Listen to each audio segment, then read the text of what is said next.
ফুলে ফুলে ঢোলে ঢোলে বহে কি বা মৃদুবাই।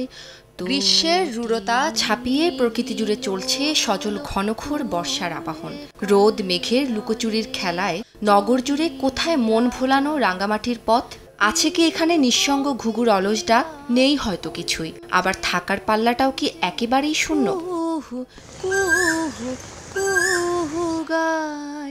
ইটনগরে আজও তো ফোটে ফুল, দৃপ্ত কৃষ্ণচূড়া, জারুলের বেগুনি জৌলস, সোনালুর হলুদ আভা স্মরণে এনে দেয় কি পেছনে ফেলে আসা কোনো লাজুক কিশোরীর জমকালো ঝুমকো কিংবা হারিয়ে যাওয়া মায়ের নোলক স্মৃতি? নাগরিক দৃষ্টি খানিক সময়ের জন্য থমকে দাঁড়ায় অমল ধবধবে সুন্দরে।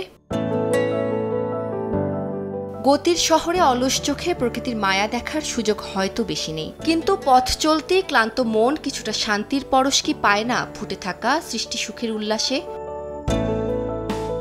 ফুলেদের গাছেদের অপরূপ এই মায়া শহুরে জীবনে হয়তো গণ্ডিবদ্ধ, তবে তার আবেদন, তার আকর্ষণ, তার ঘোরে মজে যাওয়া ভাব কি মাপা যায় কোনো সীমারেখায়? রূপ সৌরভের এই উপস্থিতি বুকের গহীনে ভাবনার অতলে একই রকম সারা জায়গায় আটপৌড়ে পথিকের মনে, কবির মননে। 1, 2, 3 ঢাকায় জমি জিতে নিন 100% ক্যাশব্যাক সহ 20 কোটি টাকার পুরস্কার। আমাদের বাংলাদেশের তো 6টা ঋতু, 6টা ঋতুর 6 রকমের রূপ হয়। আমার কাছে মনে হয় কৃষ্ণচূড়া হচ্ছে গ্রীষ্মের আরেকটা রূপ। এই যে গ্রীষ্মের এত রঙিন ফুল, সেটা যেন প্রকৃতিতে একটি নতুন প্রাণের সঞ্চার করেছে। যখন রুক্ষ প্রকৃতি, তখন এই বৃষ্টির আগে কিন্তু এক ধরনের মনের বৃষ্টি ঝরিয়ে যায়। এই ফুলের রং, ফুলের গন্ধ, কিছু ফুলের হয়তো গন্ধ নেই, কিন্তু তার রঙের শোভা আমাদের একটা অন্য ধরনের অনির্বচনীয় গন্ধ ছড়িয়ে যায়। গ্রীষ্ম ফুলের রূপমাধুর্য এড়িয়ে যাওয়ার সাধ্যকার। এই রূপ দিয়েই হয়তো প্রকৃতিও জানান দেয় নগরীর ফুসফুস হয়ে বেঁচে থাকার তীব্র ঘোষণা। গ্রীষ্মের প্রকৃতির যে বৈচিত্র্য এবং প্রকৃতির যে উপহার, সেটা আমরা একেবারে প্রাগৈতিহাসিক কাল থেকে আমরা উপভোগ করছি, এবং বলা যায় যে আমাদের এই যে অস্বস্তি গরমের, সেটা থেকে মুক্তি দিতেই কিন্তু প্রকৃতি আয়োজন করে রেখেছে আমাদের জন্য।